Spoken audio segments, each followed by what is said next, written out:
MD Prepper here, giving you guys a tabletop review of an old Mini 14 that I picked up recently at a gun show from a pawn shop.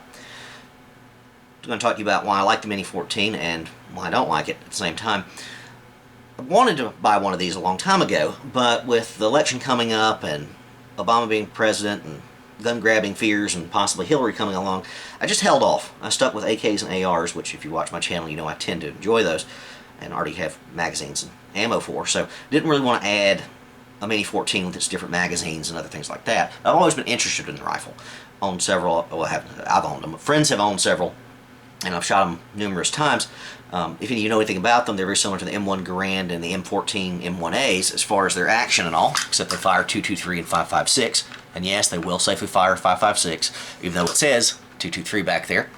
This is a much older rifle, 31 years old per the serial number on it, if it's to be believed from Ruger. Got a little bit of wear on it, but no rust. Little dings here and there, just from use, that you might be able to see, but absolutely no rust, no pitting, nothing like that. It's a pretty decent looking rifle, other than this ugly pistol grip folding stock they put on it.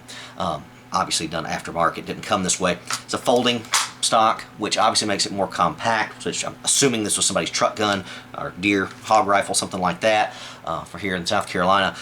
Somebody's done something weird here with sling attachment, but it works. And they've come in and put a piece of plastic tubing around the upper part of that. So I don't know if that's just to keep it cool, if this was kept as a truck gun and it was too hot as a cheek weld for him and the hot summer sun kept in your truck. I don't know. That's just, I assume that's what that's for.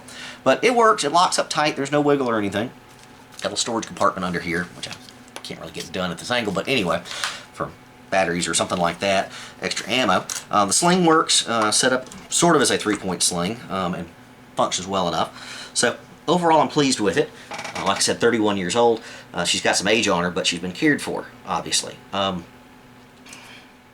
Points that I don't love about the Mini 14, and why I wouldn't think of this as your top choice for a prepping, survival, any kind of rifle, frankly, is that they're kind of unique and they're not cheap. General price I saw on a new one was about $700 or $800 at the show, depending on stainless steel versus blued steel, etc. The only reason I bought this was the price. I saw it at a gun shop, pawn shop that I know that must go to estate sales. They always have a good selection of used firearms, and this was $425. Okay, yeah, let me check this thing out. Barrel looks fine. Action's fine, no rust. It hasn't been abused, it's just been used. So for $425, I think this is definitely worth it, give or take the stock. So came only with 5-rounder, which is why I think this was almost certainly some guy's local deer rifle. Been maintained, hasn't been abused. So $425 for a Mini 14, yeah, that's worth it, even a used one.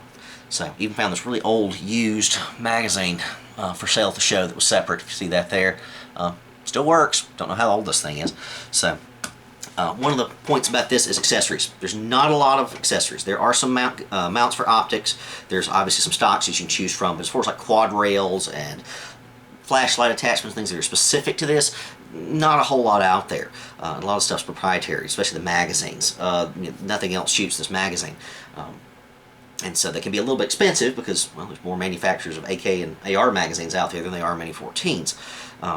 I don't know if this one was original mag. This one obviously was, and it's obviously a newer magazine. This was definitely not a 31-year-old mag, I don't think, just looking at it.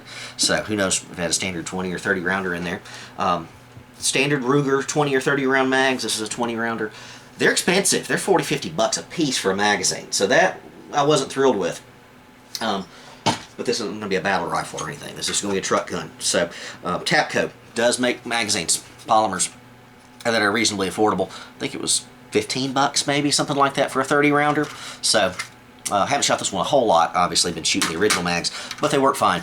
Got a few hundred rounds through this thing. No problems really. Good rifle. Just a little bit different configuration there. Kind of ugly, but I think she's got a good home now for $425. Couldn't pass it up. $425 for this versus a $700 or $800 rifle? Yeah, I'll buy a used Mini 14 again if I see one. Definitely a good quality rifle with a lot of history behind it. Let me know your experiences with the Mini 14. If you guys see any out there now that Hillary's not going to be president, go ahead and buy one. Why not? Life's short.